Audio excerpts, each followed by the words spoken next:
Hi, in today's Gita lesson, we will talk about the shloka given in the third chapter of Srimad Bhagavad Gita. The shloka is read as Evam buddhehe param buddhava sanstabhya atmana atmana jahi shatrum mahabaho काम रूपम दुरासदम. अर्थात meaning that hey Arjun, you have to separate your own soul, you have to separate yourself from your physical senses, from your conscience, and from your wisdom. Because when you do so, then your chit, your man, your soul will become stable in the alert spiritual conscience. And when it becomes stable in alert spiritual conscience, only then you will be able to defeat the Kama Rupi Durasura.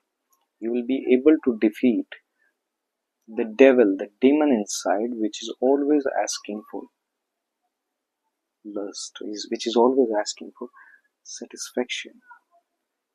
What does this mean when explained? It means that a person, unless he decides to separate himself from his urges, and unless he decides to separate himself from the urge of satisfaction of his senses. These are two different things. One, we think of our senses. What are our senses? Second, we think of the satisfaction of our senses. Sometimes you might feel like satisfying your tongue by eating something or drinking something. Sometimes you want to satisfy your eyes by watching something, whatever you want to watch.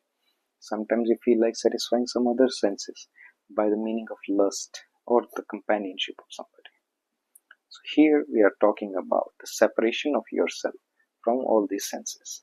Because when you do so, then your mind, then your chit will become stable in thinking of God. And unless you think of God, you cannot defeat the devil inside of you, which is always asking for satisfaction of your senses. You have to think of God to become one with God. And how does that thought comes to your mind? That thought comes to your mind when you are no longer involved in thinking or busy with satisfying your senses. When you have moved on from this topic, then you think of the one who created you. And when you think of the one who created you, think of how to be one with him, not to meet him. The target is not to meet the God. The target is to be one with the God. Your aim should be to be one with the God, not to meet him. Meeting God is like meeting any other person. You might already be meeting him. We have a saying that na jaane kisre roop mein Narayana mil jaye. So you don't know, you might be meeting him every day. He might be coming to you in any form. But you have to know that you have to separate yourself to be one with the God, because that is the ultimate. You have to think, you have to act. Think like it, act like it. I'll see you in the next video. Till then, Jai Shri Radha Krishna.